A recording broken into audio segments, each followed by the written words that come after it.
que se ve bien y que me escuchan bien. Se ve bien, ingeniero. ¿Se escucha bien? Sí, se escucha bien.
Bueno, disculpen, es que seguían entrando estudiantes. Bueno, vamos entonces a comenzar con la unidad 6. Les hago recuerdo que esta unidad 6 no va al examen que vamos a tomar el lunes, solo va a ir hasta la unidad 5 que vimos la clase anterior. Esta unidad 6 ya es para el segundo parcial. Vamos a hablar en el día de hoy de las instalaciones complementarias. Y en el caso de las instalaciones complementarias que se utilizan en las alcantarillas, el objetivo que tiene esta unidad es de poner a disposición de ustedes aquellas características principales que tienen todas las instalaciones complementarias que más se utilizan en las redes de alcantarillado. Vamos a ver en primer lugar una pequeña introducción donde se puede decir que todas las redes de alcantarillado de aguas residuales se componen de dos partes principales. Una primera de ellas es de los conductos de las alcantarillas, o sea, en otras palabras, de las tuberías, y la otra parte que compone una red de alcantarillado son las instalaciones complementarias, que justo es lo que vamos a estudiar en el día de hoy. Las instalaciones complementarias tienen por finalidad asegurar que la red de alcantarillado funcione de acuerdo a lo que se ha previsto en el proyecto. O sea, ellas son las que nos van a garantizar a nosotros que se cumpla lo que se ha previsto en el proyecto. ¿Está claro? De modo tal que puedan inspeccionarse, también nos sirven para inspeccionar, para darle mantenimiento y sobre todo garantizar las buenas condiciones de funcionamiento de las alcantarillas. Ahora bien, ¿cuáles son las instalaciones complementarias más utilizadas en las redes de alcantarillado? Son las que vemos acá en imágenes. En primer lugar, las cámaras de inspección, que es la que nos permite a nosotros el poder acceder hacia el interior de las tuberías, ya sea para desobstruirlas, para darle mantenimiento o hacerle alguna reparación. Están también las conexiones domiciliarias, que ya ustedes conocen, que son las que van desde las cámaras ubicadas en las aceras y conectan los desagües de las instalaciones interiores de las edificaciones con la alcantarilla secundaria o la red de alcantarillado. También tenemos las estaciones elevadoras, que como lo dice su nombre, cuando nosotros nos estamos acercando a la profundidad máxima permitida por la normativa para este tipo de redes, que son los 6 metros, entonces tenemos que colocar una estación elevadora que nos permita elevar el agua de nuevo hasta la mínima profundidad de 1 metro para que siga su curso por gravedad. También tenemos los sifones invertidos, que como ya nosotros vimos, que cuando nosotros vamos a atravesar con la tubería por debajo del nivel de máxima de crecida de ese río, no podemos hacerlo producto de que una palizada puede destruir la alcantarilla y por supuesto puede provocar la contaminación del agua que circula a través de ese lecho. Entonces se coloca un sifón invertido que nos permite atravesar el río, pero con cotas inferiores, como se ven aquí, a la cota más baja del lecho del río. ¿Está bien?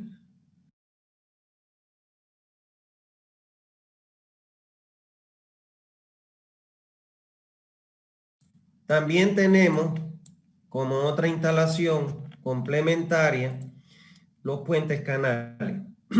Aquí se puede observar, fíjense que es un río o una quebrada y como la cota con la que viene la alcantarilla es superior al nivel máximo de crecida del lecho del río o de la quebrada, entonces se puede construir una estructura que se conoce con el nombre de puente canal, cuya función es soportar aéreamente el tendido de tubería. Y por último, lo que ya vimos en la clase anterior, que también es otra instalación complementaria, que es la ventilación, siendo la más adecuada, las ventilaciones individuales de cada domicilio. Ahora bien, vamos a hablar acerca de las cámaras de inspección. Las cámaras de inspección deben colocarse en aquellos puntos de la red donde se produzca un cambio de material. ¿Dónde se produce un cambio de material? Cuando nosotros venimos con una alcantarilla secundaria de PVC y pasamos a una alcantarilla principal que ya es de otro material, generalmente hormigón armado. Cuando se produzca un cambio de diámetro o de sección, cuando se produzca un cambio de pendiente, cuando cambiemos de dirección y en todos los puntos de arranque o de inicio de cada una de las alcantarillas. Su uso resulta obligatorio, o sea, el uso de las cámaras de inspección resulta obligatorio en aquellas alcantarillas con diámetros menor o igual a los 1200 milímetros. Cuando el diámetro es mayor a los 1200 milímetros, todos estos cambios de dirección, material, etcétera, se pueden realizar sin la necesidad de construir una cámara de inspección. Esto se debe a que diámetros mayores a metro y metro 20, pues lógicamente se puede permitir el paso de un operario por su interior a realizar estas actividades. Bueno, en relación con el tamaño de las cámaras, o sea, ¿cuál es el tamaño que deben tener las cámaras de inspección?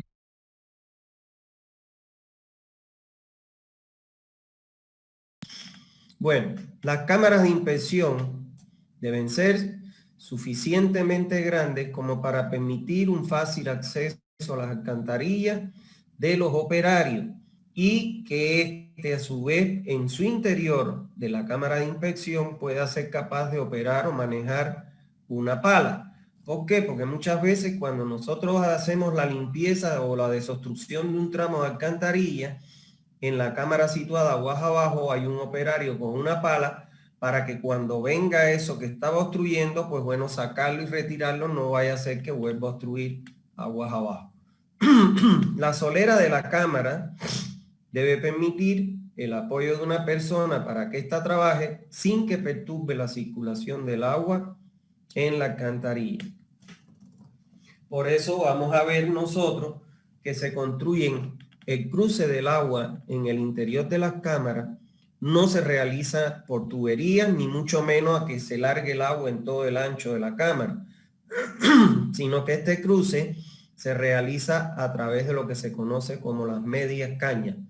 O sea que es una tubería cortada por encima de 0,75 hasta 0,75 de diámetro y abierta para poder ahí permitir el paso del agua, pero además en caso de hacer una limpieza, permitirle introducir las mangueras o en caso de hacer una inspección, introducir los equipos ya sean de video o fotográficos para poder verificar el estado interno de las alcantarillas. Las cámaras de inspección estándar, que son el 95% de una red, tienen un diámetro interno de un mínimo de 1,20 m. O sea, estas cámaras, el diámetro interno es 1,20 m, mientras que el diámetro que tiene la tapa que se coloca en la boca de ingreso a la cámara es de 0,60 centímetros, perdón, 60 centímetros. Estas tapas, como ustedes las pueden ver por las calles, ya deberían cuando caminen por las calles, sobre todo en las esquinas, verificar la existencia de ellas. Son tapas de fierro fundido. Tapas y marcos de fierro fundido. Las cámaras de inspección que se utilizan para forar el caudal, el diámetro recomendado oscila entre 1,5 a 1,8 metros para que se pueda facilitar la medición por parte del operario. Generalmente los medidores que se colocan en el interior de estas cámaras son los aforadores parcha. Bueno, aquí vemos una cámara de inspección simple. Ya yo les había mencionado en la clase anterior que la cámara de inspección simple es aquella en que la cota de la tubería de llegada coincide con la cota de solera de la tubería de salida. O sea, cuando las cotas de la solera del tubo de llegada coincide con la cota de solera del tubo de salida, se considera una cámara de inspección simple tipo A. Hay algunos autores que le llaman tipo 1, nosotros la vamos a denominar como tipo A. Vemos acá, la cámara, fíjense ustedes que el diámetro interior es de 1,20 metros, con los motivos que ya le había planteado, poder permitir el ingreso de un operario y manipular una pala. Y fíjense ustedes que la tapa es de 0,60, o sea, es un marco y una tapa que normalmente son de fierro fundido, como podemos ver acá. Y su acceso de la tapa es de 0,60. Aquí vemos un corte de un perfil transversal, donde podemos ver aquí la media caña, y aquí se le da una pendiente o un talud 1:5 hacia los muros de la cámara.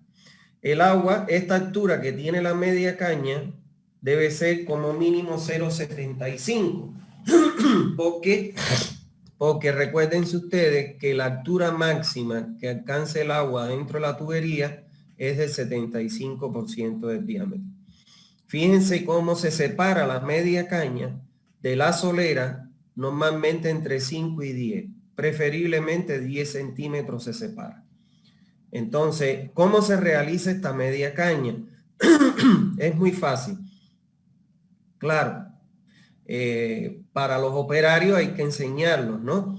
Esto lo hace un albañil que está especializado en eso, donde se corta una mocheta de tubo de 1,20 m, del mismo diámetro interior que tiene, del mismo diámetro de la tubería que circula a través de la cámara.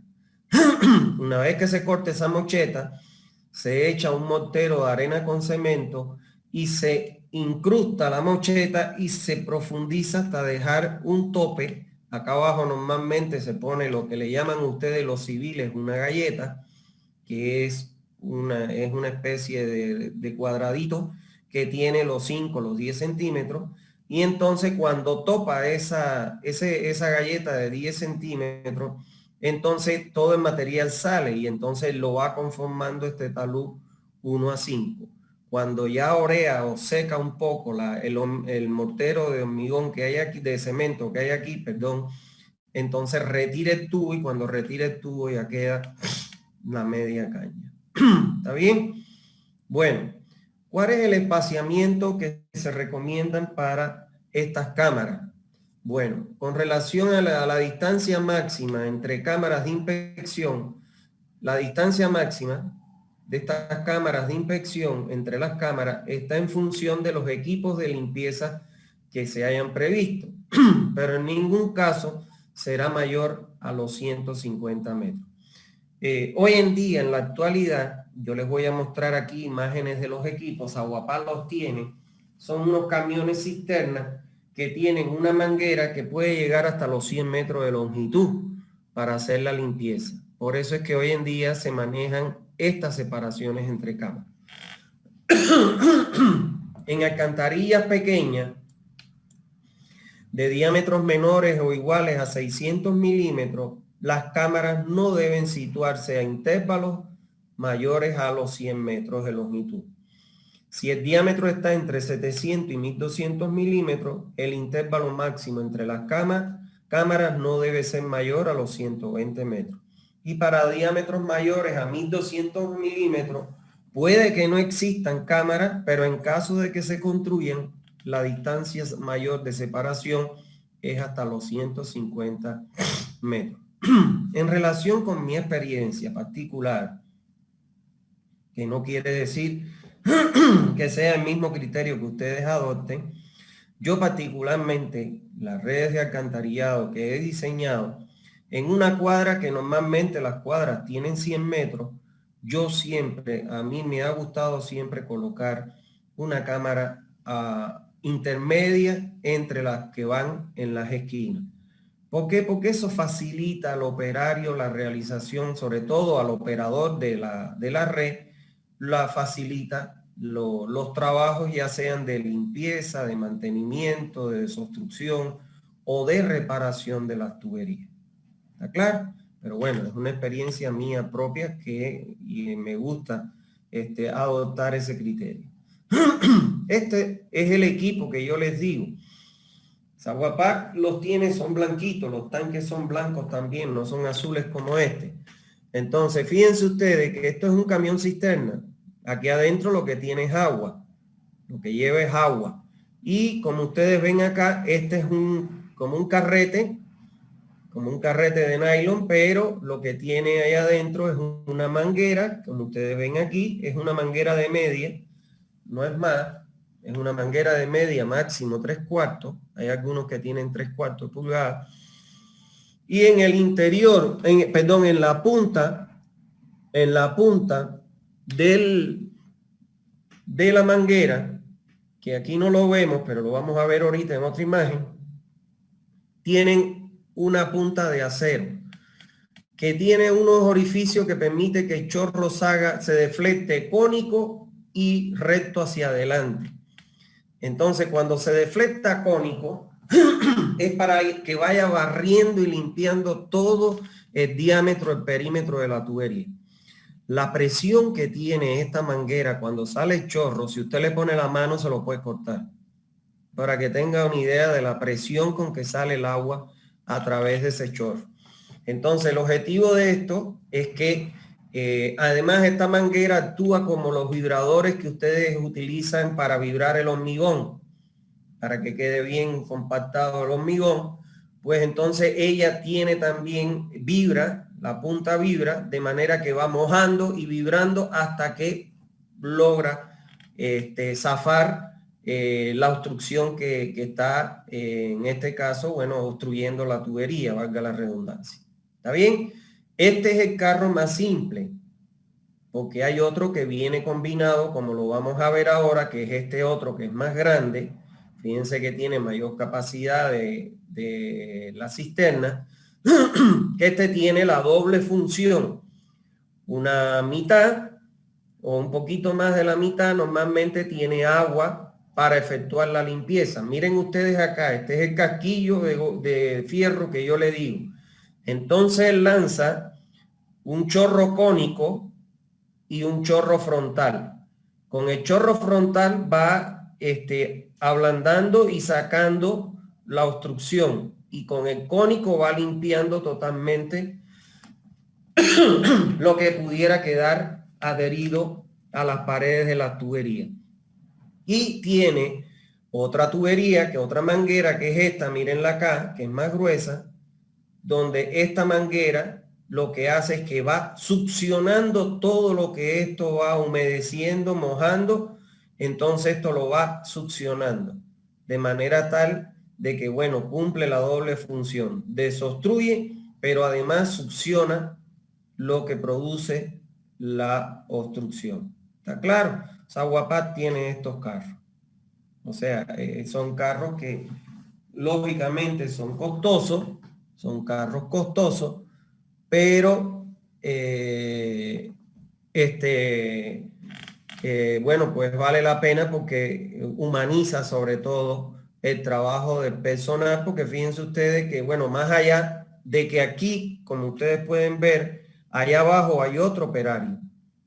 hay metido un operario de abajo, este solo va tironeando la manguera y se la va pasando al de abajo, que la va introduciendo dentro de la tubería.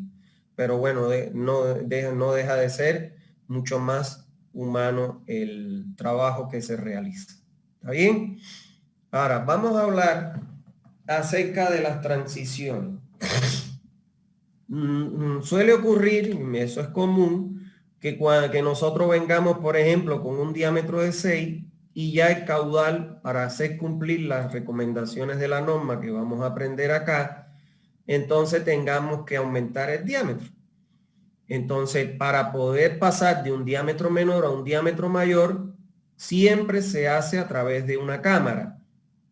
O sea, no se coloca aquí el accesorio que es en este caso, es una ampliación. No se colocan accesorios.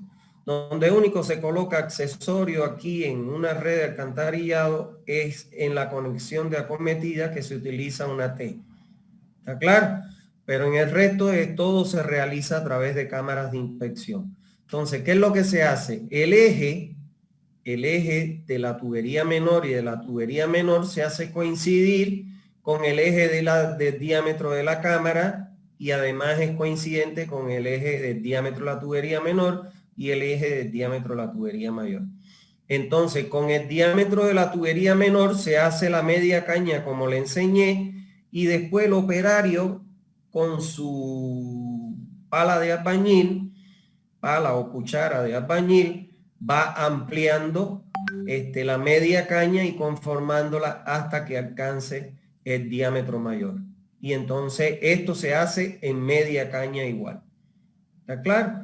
Entonces, los cambios bruscos o forma de sección transversal al interior de las alcantarillas en una cámara de impresión pueden producir perturbaciones con la consiguiente pérdida de carga. Por ello, se recomienda utilizar transiciones graduales para reducir dichas pérdidas. Y las transiciones se realizan, como les acabo de explicar, en el interior de la caña, de la cámara, y utilizando la media caña. ¿Está bien? Y haciendo coincidir los tres ejes. El de la tubería menor con el de la tubería mayor, y a su vez con el eje de la cámara. ¿Está bien? Los cambios de dirección en alcantarillas con diámetros de hasta 600 milímetros, el cambio de dirección se puede realizar en el interior de la cámara. O sea, se realizan a través, al igual que como se hacen en las transiciones, los cambios de dirección se realizan también en el interior de una cámara, y utilizando o realizándolos a través de lo que se conoce como la media caña. Miren aquí, ustedes ven, viene aquí, y aquí esta podría ser una alcantarilla principal, y aquí está la conexión en media caña de las alcantarillas, en este caso secundarias. ¿Está claro? Y se realiza a través de las medias cañas. ¿Está bien?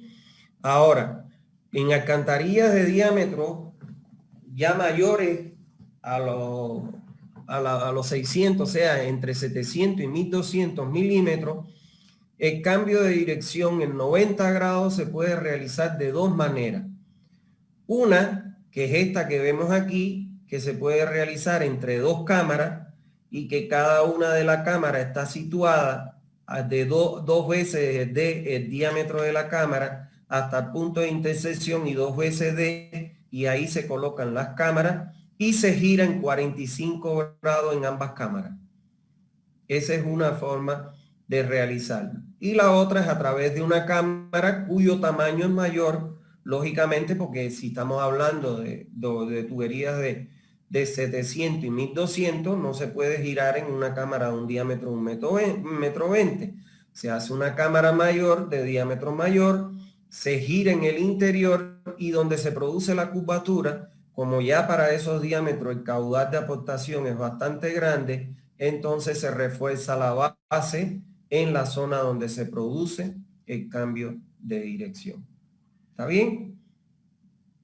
En alcantarillas de diámetros superiores a los 1200, ya las curvas o los cambios de dirección se resuelven empleando tramos rectos de tuberías que se biselan, ¿no ves? Se biselan las tuberías para que se unan una con otra y se forma en su exterior, se funde un anillo de hormigón.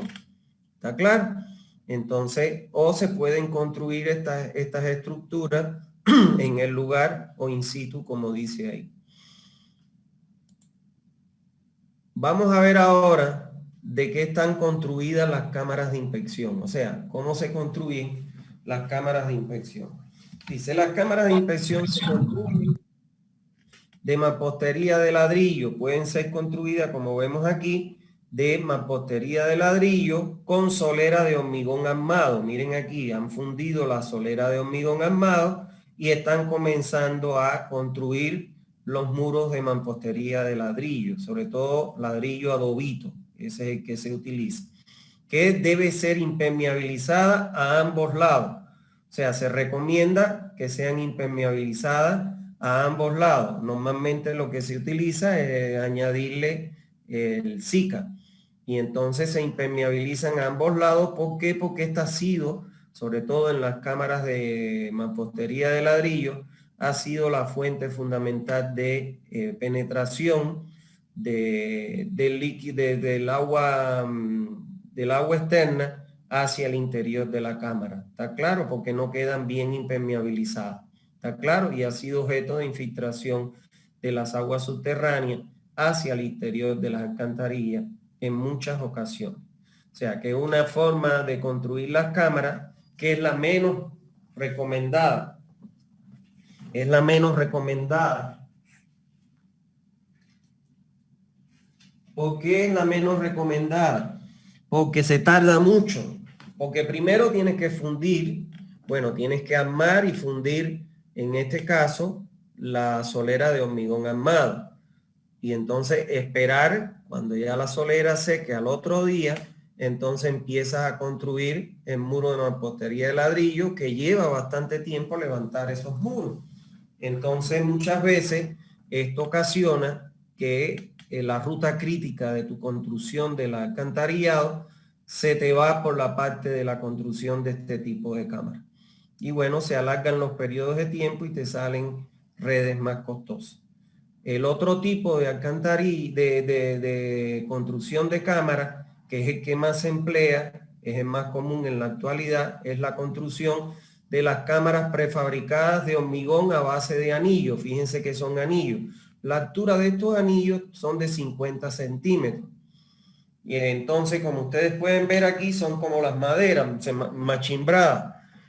Una de las partes tiene esta forma y la otra de las partes encaja en esta posición. Entonces se echa un mortero de arena con cemento en todo el perímetro y con un camión, con una pluma y un equipo como este, que agarra en este caso, agarra el anillo de hormigón, viene y lo va colocando. Y se construye, la cámara se construye muy rápidamente, porque esto es, llega, echas el mortero, coloca la otra, mortero, coloca la otra, y es muy rápido la colocación de las cámaras. ¿Está claro? Entonces, esto que es lo que hace que muchas veces se acorten los cronogramas de trabajo y por ende se obtienen grandes ahorros en el presupuesto general de la obra. ¿Por qué? Porque esto se prefabrica en una planta que se monta cercana a la obra y entonces solo se traen las piezas, pam, pam, pam, y se colocan de manera inmediata en el orificio, en la excavación, que ya ustedes aprendieron a calcular el diámetro de excavación. ¿Está bien? También se han construido cámaras con plástico reforzado o con fibras de vidrio, que pueden ser adecuados en algunas aplicaciones. Normalmente hay una empresa colombiana que se llama Pavco, P-A-V-C-O, Pavco, pueden siquiera ingresar en internet a verlo, que ellos construyen este tipo de cámaras. En la realidad es que no ha tenido mucha aceptación para las redes de alcantarillado sanitarias en la ciudad. ¿Por qué? Porque tiene la dificultad, como ustedes pueden ver aquí, es muy dificultoso el poder hacer la limpieza, que ingrese el operario, todo se dificulta un poco más. Entonces normalmente no se utiliza mucho. Sí se utilizan en instalaciones interiores, por ejemplo en edificios, en industria, etcétera. Pero en el caso de las redes de alcantarillado no ha sido muy acogida esta solución, que normalmente se realiza con plástico reforzado o de fibras de vidrio. ¿Está bien? Vamos a hablar un poquito acerca de los marcos y las tapas de las cámaras.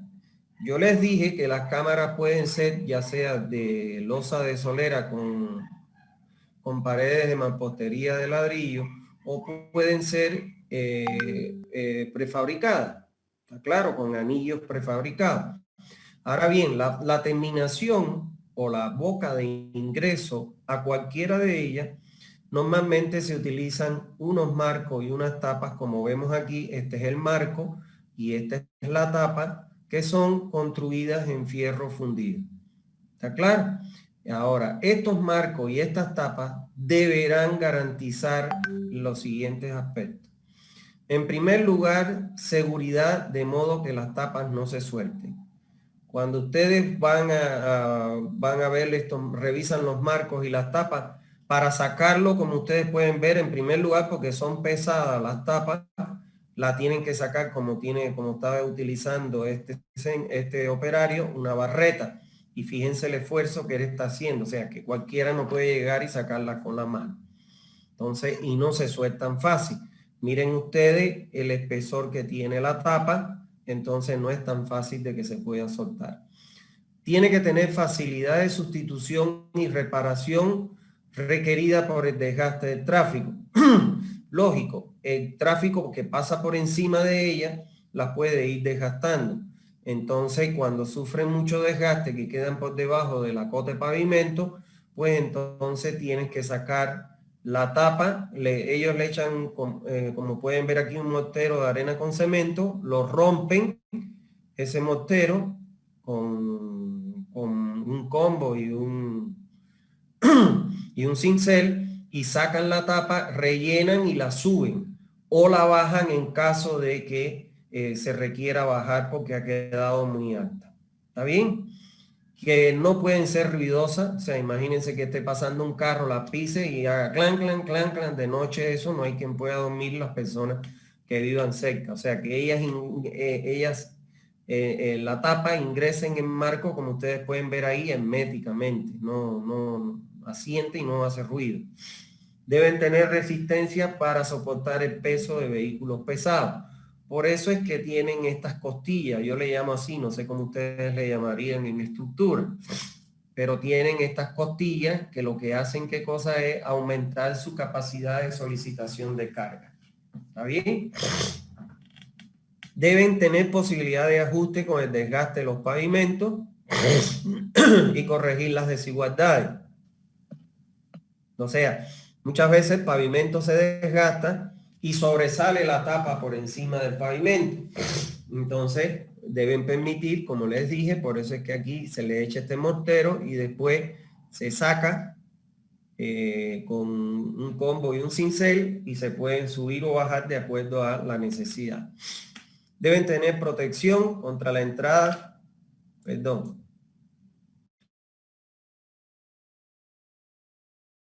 Deben tener protección contra la entrada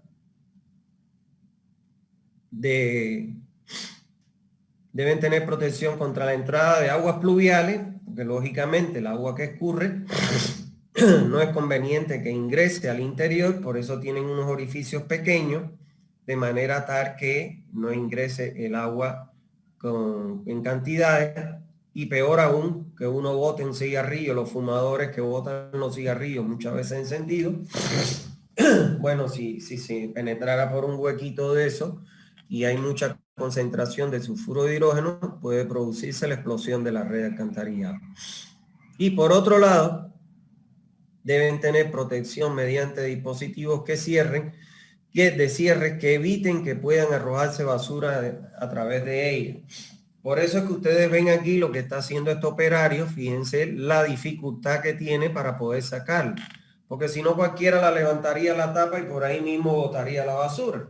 Y aquí en el país que vivimos, pues lógicamente eso se ve a diario, ¿no? La gente busca la facilidad de largar la basura donde pueda. Entonces, por eso es que es importante. ¿Está bien? La tapa deberá ser plana. Ella es curva, pero por abajo, como se puede ver acá, pero por la parte superior tiene que ser plana y se va a colocar siempre al mismo nivel de la calzada, de la rasante de la calzada, de forma que no interfiere el tráfico ni cause demasiado deterioro en el pavimento. Y aquí, como se ve acá, esta es una tapa mal colocada. ¿Qué pasó? Que han colocado la tapa y entonces como la tapa ha quedado más alta que el nivel de la calzada, pues entonces le han echado cemento alrededor. Eso es un error craso. Lo que hay que sacar es en marco la tapa, romper un poco la cámara para poderla bajar al nivel. Y bueno, aquí vemos un operario ingresando a través de la tapa hacia el interior de la alcantarilla. Vamos a hablar ahora sobre las cámaras de inspección con caída. Cuando la cota de la alcantarilla entrante, como podemos ver aquí, es superior a la cota de la alcantarilla saliente, entonces en ese caso nosotros tenemos que, se le conoce como cámaras con caída. O sea, cuando la cota de entrante ya no coincide con la cota de la tubería saliente, o sea, que es más baja la cota de saliente, entonces ya se consideran cámaras con caída. Y estas cámaras con caída se clasifican en dos tipos.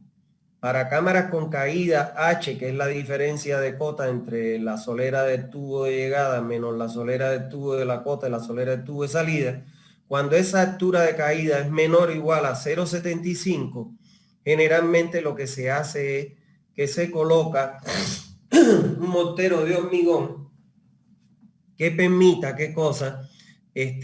Crear una superficie de apoyo del agua y que va desde la solera de la tubería de llegada hasta la solera de la tubería de salida para que el agua no caiga y salpique, sino se deslice a través de esa superficie.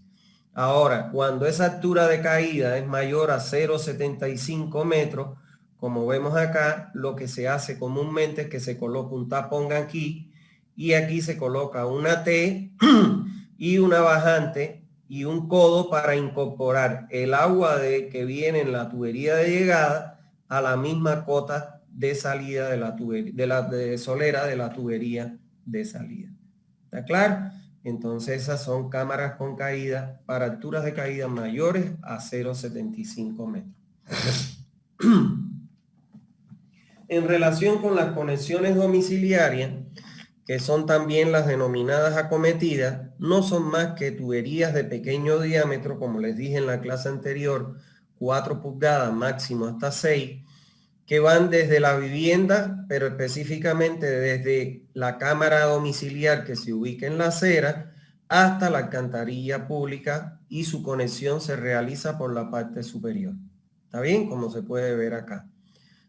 Fíjense que en las acometidas domiciliarias no se conectan en cámara, sino se conectan directamente por la parte superior a la alcantarilla secundaria, que es la única que podemos conectarla.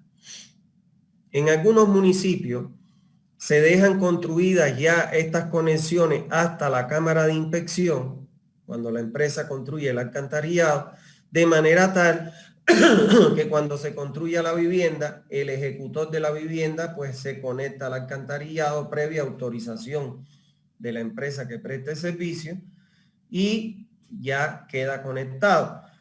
Hay otros casos, que es lo que hace Zaguapá acá, en que donde hay lote y no hay casa y no hay solicitud, sigue con la tubería, no deja ninguna conexión de acometida. Entonces, cuando el usuario en esos casos, ya una vez que construye su lote y pide, construye su casa en el lote y pide que se conecte, entonces en estos casos, como hay que romper parte de la calle, no sé si han visto que ellos rompen un cuadradito y por ahí con una manguera se meten por debajo de la calle hasta llegar acá y hacer la conexión.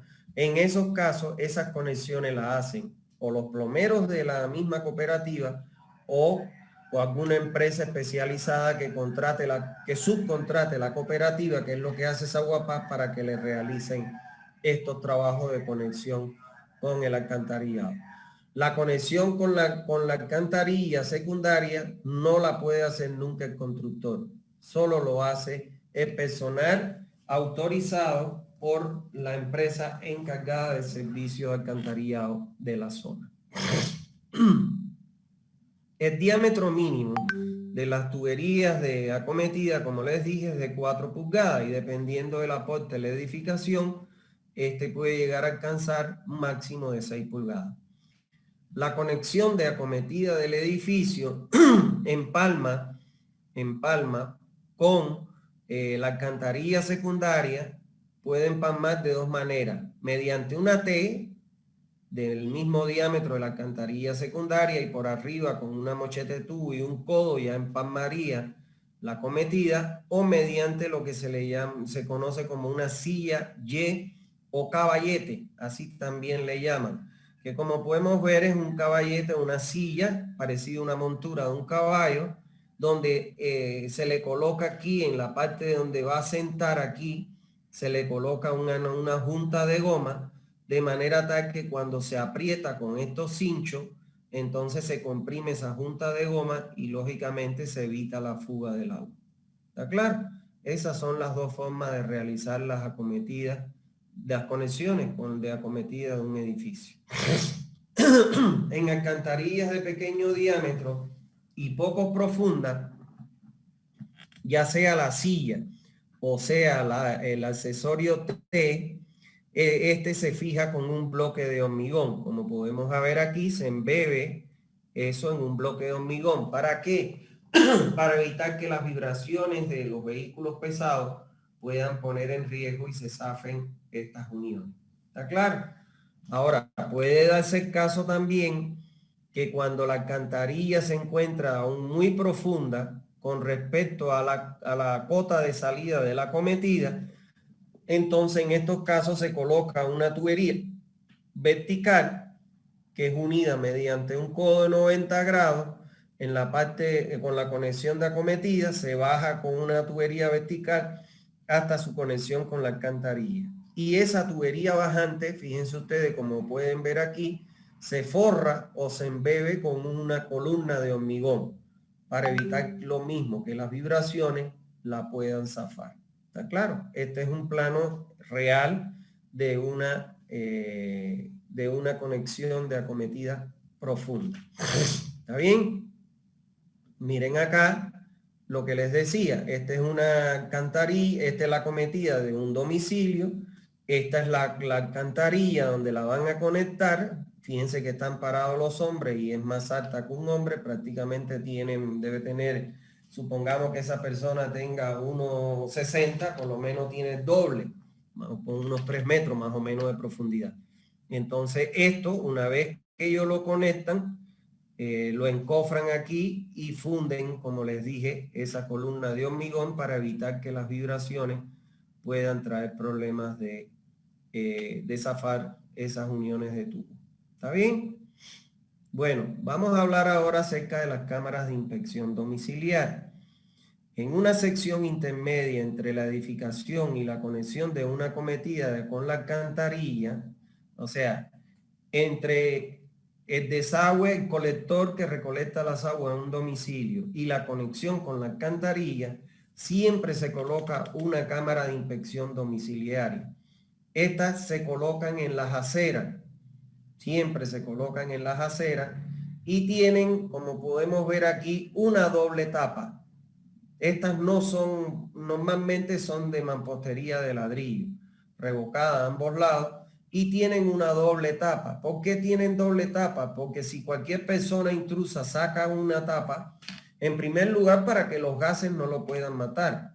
Y en segundo lugar, para que en caso de que la saquen y lógicamente no se percate la gente, pues entonces, pues si se caen en ese hueco, pues lógicamente tiene la contratapa que evita que vayan hacia el interior de la cámara. ¿Está bien? Entonces, En una sección intermedia entre la edificación y la conexión de acometida con la alcantarilla se coloca una cámara de inspección domiciliar. El propósito de esta cámara es acceder a las instalaciones que intervienen en ella para llevar a cabo su limpieza. O sea, puedo acceder por aquí para limpiar el colector del domicilio o puedo acceder aquí para limpiar la obstrucción en la acometida. ¿Está bien? Y aquí la vemos. Antiguamente esas cámaras se construían como están en este esquema en el interior del domicilio. Ya hoy en día se han sacado afuera para la facilidad de los operarios, porque al sacarla a la acera ya está en área de dominio público y no tiene que solicitar permiso para ingresar al interior del domicilio. ¿Está bien? Eso es lo que teníamos previsto para el día de hoy. Entonces, si tienen alguna duda, bueno, yo les estoy dispuesto a aclararse. ¿Está bien? Entonces, les escucho si tienen algunas dudas.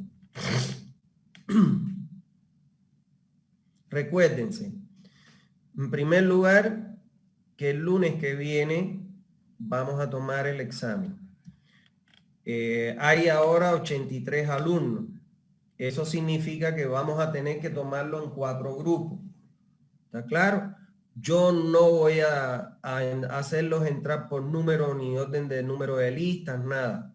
Yo marco al azar ahí los que estén en la sala de espera e ingresan 24, porque yo sería el 25 y el máximo que entra en una pantalla según Zoom son 25 estudiantes, 25 usuarios, ¿no?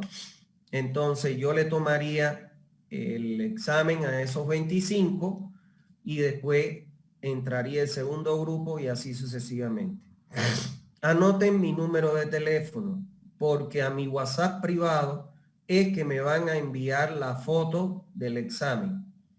Mi número de teléfono para aquellos que no lo tengan es 688-688-11-872.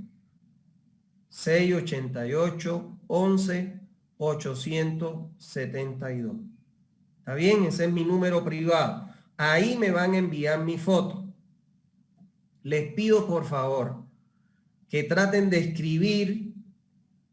Bueno, van a usar lapicero azul, un bolígrafo azul. No utilicen lápiz, porque cuando ustedes sacan la foto, que muchos la sacan con flash, el flash no deja ver ¿cómo se llama esto? El creyón del lápiz. Sin embargo, cuando utilizan el bolígrafo de color azul, sí sale bien. Traten de hacerlo todo en una sola hoja. La pregunta que vayan a copiar, no la copien en el examen, cópienla en otra hoja y solo me mandan la respuesta. ¿Está claro?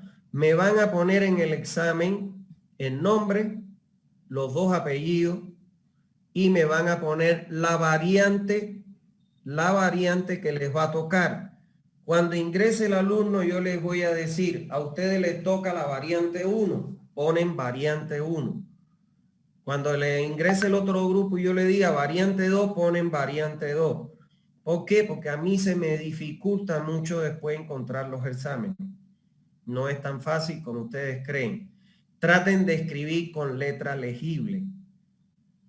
Un porcentaje que ustedes tienen de aprobar es escribiendo con letra legible. Escriben con letra. Imagínense que en una hoja cuando ustedes escriben mal no se puede leer, peor en una foto que ustedes manden. Entonces eso les juega en contra a ustedes. Yo los estoy advirtiendo para que no tengan esa dificultad. Entonces traten de la respuesta en una sola hoja, en una sola plana de una hoja. Me sacan la foto y me la envían una vez. Porque hay quien se vuelve loco y quiere enviar 2, 3, 4 y eso lo que hace es peor todavía, crearme más caos y más problemas. ¿Está bien? ¿Cómo va a ser el examen? Van a tener 2 preguntas teóricas y una pregunta práctica. Yo les voy a dar 2 minutos por preguntas teóricas. Les voy a dar 2 minutos por preguntas teóricas y les voy a dar 5 minutos para resolver el problema. Voy a poner el cronómetro y ustedes lo van a escuchar cuando se terminen los 2 minutos. Ya le dicto la otra pregunta y ustedes tienen que contestar. Yo les recomiendo que no copien las teóricas y no pierdan tiempo. Y el problema sí yo se los dicto para que tengan la información bien ahí con todos los datos. Entonces, terminado eso, me van a enviar a mí la foto, le toman foto y me la envían a mí. ¿Está bien? No envíen más de una foto. Cuando yo termino, que salgo de eso, yo mando un mensaje para que cuando yo entre a mi WhatsApp, ya ahí hay un mensaje y todo lo que manden después de ese mensaje, yo no lo acepto. ¿Está bien? Para que no vayan a pensar de que después me dio tiempo para responder y la voy a mandar, no lo voy a aceptar. Entonces, que no manden en el momento que yo les digo, chao, porque yo mando un mensaje de hola y se acabó el problema. ¿Está bien? Entonces, esas son las reglas del juego. ¿Está claro? El examen lo vamos a tomar en el horario, porque yo no puedo meterme en el horario de otro profesor. ¿Está bien? Bueno, ¿alguna pregunta que tenga? Buenas tardes, doctor. Buenas tardes. Una pregunta, no sé si puede mostrar su diapositiva, Claro. por favor.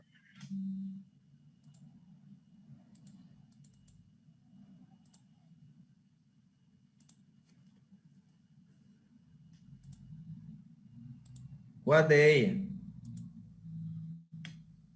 La primera, la 2 o la 3 creo que es. A ver, vamos al principio entonces.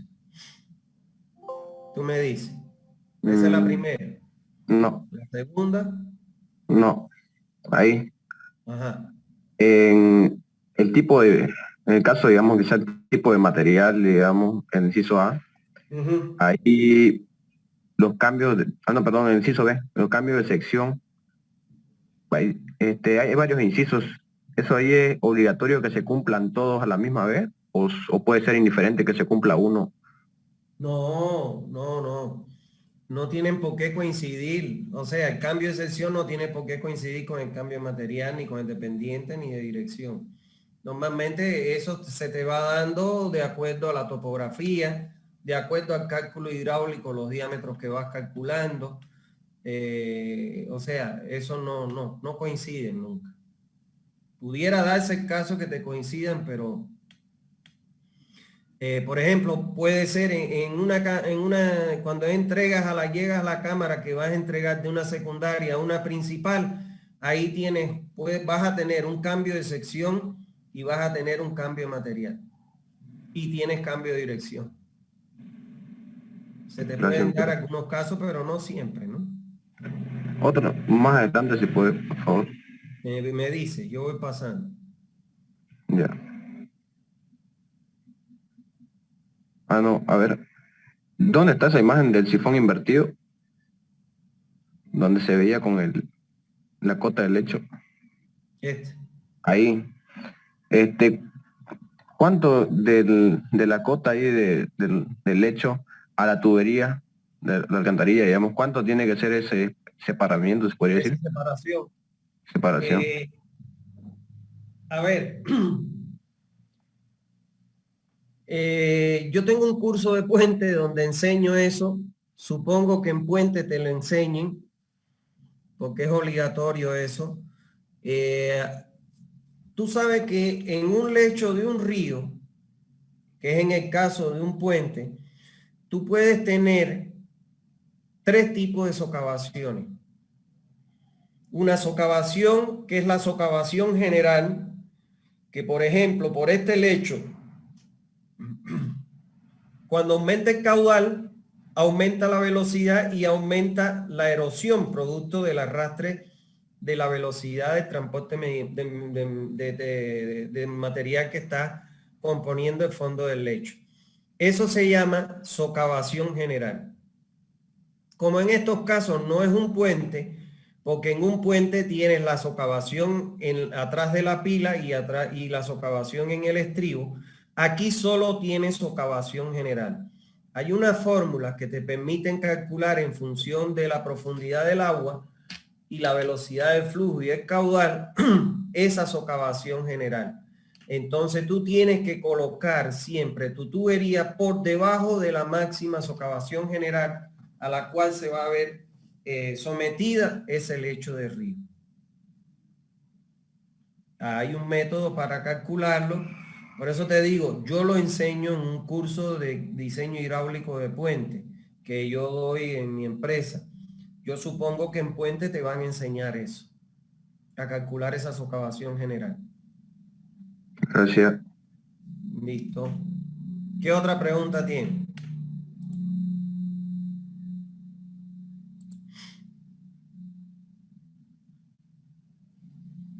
¿No hay más preguntas? Bueno, entonces estudien, señores. Aquí lo importante es que ustedes aprendan. Doctor, disculpe, Sí, una cosita más que todo contarle un caso. ¿Qué pasa con las casas que no para que ahí llegue todas las aguas residuales? Pero este pozo, bueno, normalmente un pozo no debería llenarse tan rápido y tiene un tiempo de duración hasta que se pueda llenar y pueda ser limpiado. ¿Cuál es el motivo por el cual el pozo se llene muy rápido? Tomando en cuenta que el pozo tiene un tamaño adecuado para una vivienda de máximo 5 habitantes. el uso del agua. Mientras más agua usen, más rápido se llena, porque lo que se llena es de agua, del uso de agua. A ver, hay dos tipos de pozos. Está el pozo absorbente y el pozo ciego. ¿Qué cosa es el pozo ciego? Es aquel pozo que se perfora, se le hace una losa en el fondo y se coloca un muro de mampostería de ladrillo que no tiene escape el agua. Entonces, ese es el que se llena y cuando se llena tienes que buscar un camión que venga y extraiga todo el líquido para que sea transportado a un sistema de tratamiento. ¿De qué depende eso? Va a depender del uso del agua. Mientras más agua gastes, más rápido se te va a llenar el pozo. Ahora, el otro pozo es el pozo absorbente, donde no se le coloca solera abajo, sino se coloca un material granular que es normalmente gravilla, arena, etcétera, o combinaciones de arena con gravilla, y los ladrillos se dejan con orificios intermedios, de manera tal que el agua se infiltre en el terreno. Ahora, ¿por qué se puede llenar ese pozo? Porque se taponan los espacios o los intersticios a través de los cuales se puede infiltrar el agua. O porque tiene acceso, porque el nivel freático es muy alto, eso también puede ser que si el nivel freático en la zona donde tú tienes tu pozo, aunque sea un pozo ciego, si no ha sido bien impermeabilizado, el agua el agua subterránea infiltrarse hacia el interior del pozo y se te llena muy rápido. También esa puede ser otra razón. ¿Me entendiste? Listo, doctor. Muchas gracias.